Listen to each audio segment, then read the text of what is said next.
Здравейте с обзорната сводка за 23 август.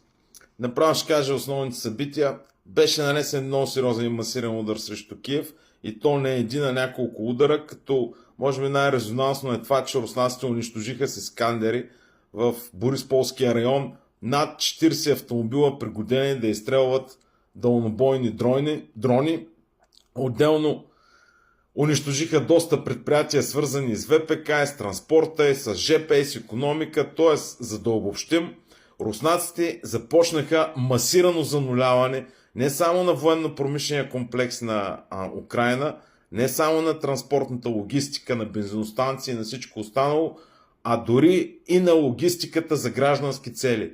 Това е отговор на факта, че украинците, както знаете, атакуваха двете най-големи вериги, складови логистични вериги в Русия, Wildberries и Озон, и в отговор на това руснаците започнаха методично и масово да зануляват складови, логистика, складови на хипермаркети, големи хипермаркети, абсолютно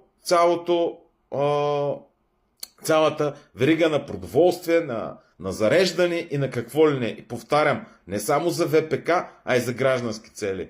Това означава, че към зимата в Украйна просто няма да има какво се еде. И то в най-прекия смисъл на думата. Все повече и повече украински кметове дори предупреждават гражданите, че големите градове ще станат напълно необитаеми.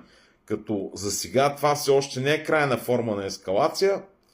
Ако украинците не се кротнат, не седнат на масата за преговори, не се предадат, предполагам, че следващото, което ще направят руснаците, да им унищожат язовири, пречиствателни станции, канали, водоканали, и т.е. да върнат държавата в каменния век, тя да стане тотално необитаема и тогава вече няма да има какво да правят, ще бъдат принудени да се предадат. Пак казвам, руските удари са абсолютно огледални, реципрочни и както украинците се радваха, че видиш ли били накарали Крим да стои 3 дена без гориво и без храна, и че били ударили някакъв си там склад за брашно и ориз в Москва, в момента тяхната държава остава без гориво, без ориз, без складове и без всичко.